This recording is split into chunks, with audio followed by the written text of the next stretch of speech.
இன்றைய உலகில் எதிரி நாடு எது, நட்பு நாடு எது என்பதை கணிப்பது மிக கடினமாக உள்ளது என முப்படைகளின் தளபதி அனில் சௌஹான் தெரிவித்திருக்கிறார். அடுத்தடுத்து அவர் பேசியுள்ள வார்த்தைகள்தான் உலக நாடுகளை யோசிக்க வைத்திருக்கிறது.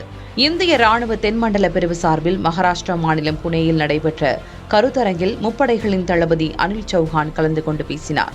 அவர் பேசிய ஒவ்வொரு வார்த்தைகளும் எதிரி நாடுகளை யோசிக்க வைத்துள்ளது.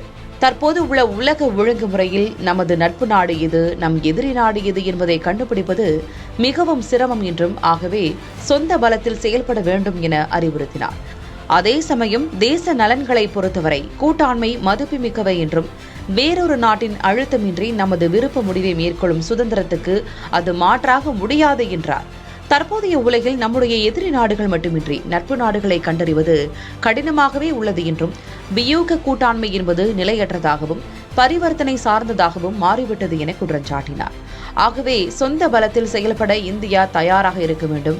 அத்தகைய தயார் நிலை மனம், அமைப்பு, ராணுவ தளவாடங்கள் ரீதியில் இருக்க வேண்டும் என அறிவுறுத்தினார். தொடர்ந்து பேசிய அவர், அச்சுறுத்தல் என்ற பெயரில் தேசியவாதம் எழுச்சி பெற்று வர்த்தகம், விநியோகம், கனிமங்கள் உள்ளிட்டவற்றை வியூக ஆயுதமாக பயன்படுத்தப்படுகின்றன.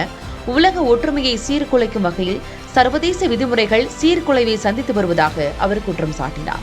ஆயுதப்படைகளை வைத்து வரும் போர்களை விட தகவல் மற்றும் அறிவாற்றல் ரீதியில் சமூகங்களை குறிவைக்கும் போர்களே தற்போது நடந்து வருவதாக அவர் தெரிவித்தார்.